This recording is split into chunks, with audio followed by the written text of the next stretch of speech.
नमस्कार, मैं शिवानी। नॉनस्टॉप 30 खबरों में आपका स्वागत है। चलिए जानते हैं देश और विदेश से जुड़ी खबरें। सरकार के आगामी बजट में फिक्स्ड डिपॉजिट यानी एफडी पर टैक्स में राहत मिलने की संभावना है। बैंकों ने वित्त मंत्री से एफडी पर टैक्स हटाने की मांग की है, जिससे बजट को प्रोत्साहन मिलेगा और बैंक जमा में वृद्धि होगी। यह कदम बैंकों को लोन देने में मदद करेगा। भारत का विदेशी मुद्रा भंडार लगातार चौथे हफ्ते घटकर 640.28 अरब डॉलर पर पहुंच गया है। 8 महीने के निचले स्तर पर इस दौरान 18 अरब डॉलर की गिरावट आई। वहीं पाकिस्तान के फॉरेक्स रिजर्व में बढ़ोतरी देखी गई है, जो 16.4 अरब डॉलर तक पहुंच गया है। भारतीय सेना ने लेफ्टिनेंट जनरलों के प्रमोशन प्रणाली में बदलाव किया है, जिसमें अब उनका चयन प्रदर्शन आधारित मेरिट लिस्ट से होगा। यह नई नीति 31 मार्च से लागू होगी और इसका उद्देश्य सेना में एकीकृत थिएटर कमांड्स के तहत समान मूल्यांकन प्रणाली को बढ़ावा देना है। रेलवे बोर्ड ने लेवल 1 पदों के लिए न्यूनतम शैक्षणिक योग्यता में ढील दी है। अब 10वीं पास ITI, डिप्लोमा या NCVT द्वारा जारी राष्ट्रीय शिक्षुता प्रमाण पत्र धारक आवेदन कर सकेंगे। भर्ती के लिए 32,000 पदों पर आवेदन प्रक्रिया 23 जनवरी से शुरू होगी। चीन में ह्यूमन मेटा न्यूमोवायरस यानी HMPV के मामलों में वृद्धि हो रही है, जिससे स्वास्थ्य संकट की स्थिति बन रही है। यह वायरस खासकर बच्चों, बुजुर्गों और कमजोर इम्यूनिटी वाले लोगों को प्रभावित करता है। भारत सरकार इस पर सतर्क है और सुरक्षा उपायों की निगरानी कर रही है। SBI ने हर घर लखपति और SBI पैट्रन्स नामक 2 नई डिपॉजिट योजनाओं की शुरुआत की है। हर घर लखपति योजना लोगों को बचत करने में मदद करेगी, जबकि SBI पैट्रन्स योजना 80 वर्ष और उससे अधिक उम्र के बुजुर्गों के लिए विशेष ब्याज दरों के साथ उपलब्ध है। SBI की रिपोर्ट के मुताबिक 2024 में भारत में गरीबी में उल्लेखनीय कमी आई है। गांवों में गरीबी दर 4.86% और शहरी क्षेत्रों में 4.09% तक पहुंच गई है। रिपोर्ट में बताया गया कि ग्रामीण क्षेत्रों में उपभोग बढ़ा और सरकारी योजनाओं के प्रभाव से आय अंतर में आया है। एलन मस्क की नेटवर्थ में 22 अरब डॉलर की बढ़ोतरी हुई है, लेकिन वह 2025 में सबसे अमीर व्यक्ति नहीं बन पाए। इनवीडिया के को-फाउंडर जेनसन हुआंग को पछाड़ते हुए मस्क चौथे स्थान पर है। मुकेश अंबानी की नेटवर्थ 93.1 अरब डॉलर तक पहुंची है। हॉकी इंडिया के पूर्व कोच जगबीर सिंह को दिल का दौरा पड़ा, जिससे उन्हें दिल्ली के अपोलो अस्पताल के ICU में भर्ती किया गया। उनका इलाज चल रहा है और उनकी स्थिति गंभीर बनी हुई देखी गई। वे 1988 और 1992 ओलंपिक्स में भारत का प्रतिनिधित्व कर चुके हैं। इंडियन रेलवे ने कोटा में वंदे भारत स्लीपर ट्रेन का सफल ट्रायल किया, जिसमें ट्रेन की स्पीड 180 किलोमीटर प्रति घंटा थी, लेकिन यात्रियों को कोई झटका महसूस नहीं हुआ। रेल मंत्री ने सोशल मीडिया पर इसका वीडियो शेयर किया। जनवरी के अंत तक ट्रायल जारी रहेगा।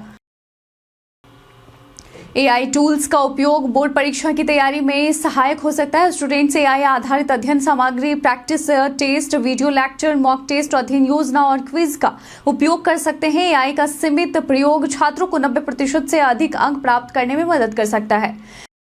भारतीय वायुसेना ने अपनी हवाई युद्ध क्षमता को और मजबूत करने के लिए अस्त्र MK2 मिसाइलों की खरीद प्रक्रिया शुरू की है। यह अत्याधुनिक मिसाइल 160 किलोमीटर की रेंज, स्वदेशी सीकर और ऑप्टिकल प्रॉक्सिमिटी फ्यूज जैसी सुविधाओं के साथ जटिल इलेक्ट्रॉनिक वॉरफेयर के लिए तैयार है।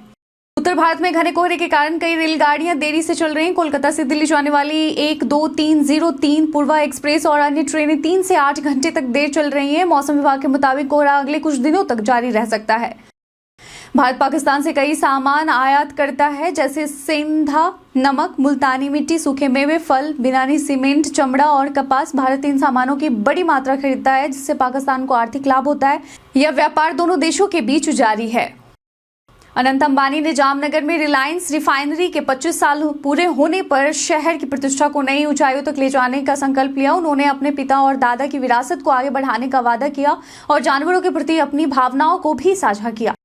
EPFO 3.0 सॉफ्टवेयर जून 2025 तक लॉन्च होगा, जो बेहतर यूजर अनुभव और नए सुविधाएं प्रदान करेगा। इसके बाद कर्मचारी ATM कार्ड से PF निकासी कर सकेंगे, जिससे फाइनेंशियल इमरजेंसी में मदद मिलेगी। मोबाइल ऐप भी EPF खातों की मॉनिटरिंग के लिए विकसित किया जा रहा है।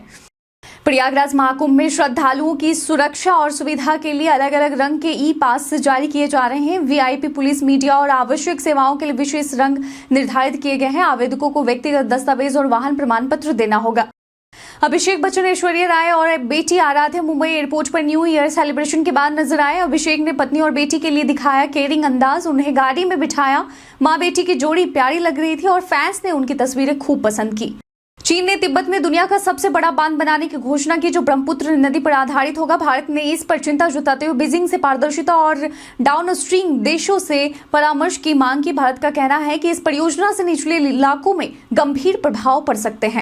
भारत की प्रमुख टेलीकॉम कंपनियों के सबसे सस्ते डेली 2 GB डेटा वाले प्रीपेड प्लान्स में जियो का 198 रुपए, एयरटेल का 379 रुपए, वीआई का 365 रुपए और BSNL का 199 रुपए प्लान शामिल है। सभी प्लान्स में अनलिमिटेड कॉलिंग, SMS और 4G डेटा की सुविधा मिलती है।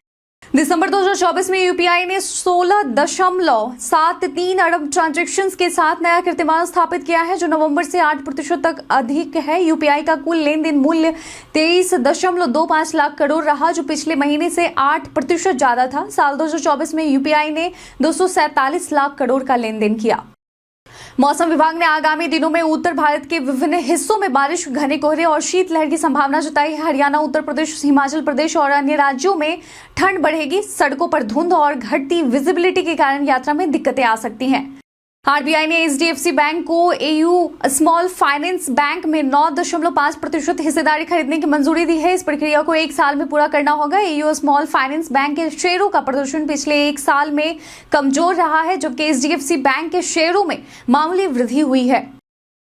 भारतीय क्रिकेटर युजवेंद्र चहल और उनकी पत्नी धनश्री वर्मा के तालाक की अफवाहें तेज हो गई हैं। मीडिया रिपोर्ट्स के अनुसार दोनों के अलग होने की खबर सही है, लेकिन तालाक की प्रक्रिया अभी पूरी नहीं हुई है। दोनों ने अपनी जिंदगी अलग अलग जीने का निर्णय लिया है। 2025 की शुरुआत में विदेशी पोर्टफोलियो निवेशकों यानी एफपीआई ने भारतीय इक्विटी बाजार में 4,285 करोड़ रुपए की शुद्ध बिक्री की। पहले 3 सत्रों में प्रमुख बिक्री 5,351 करोड़ रुपए की रही। इसके बावजूद दिसंबर में सकारात्मक शुद्ध निवेश देखा गया। हालांकि 2024 में एफपीआई प्रवाह में गिरावट आई।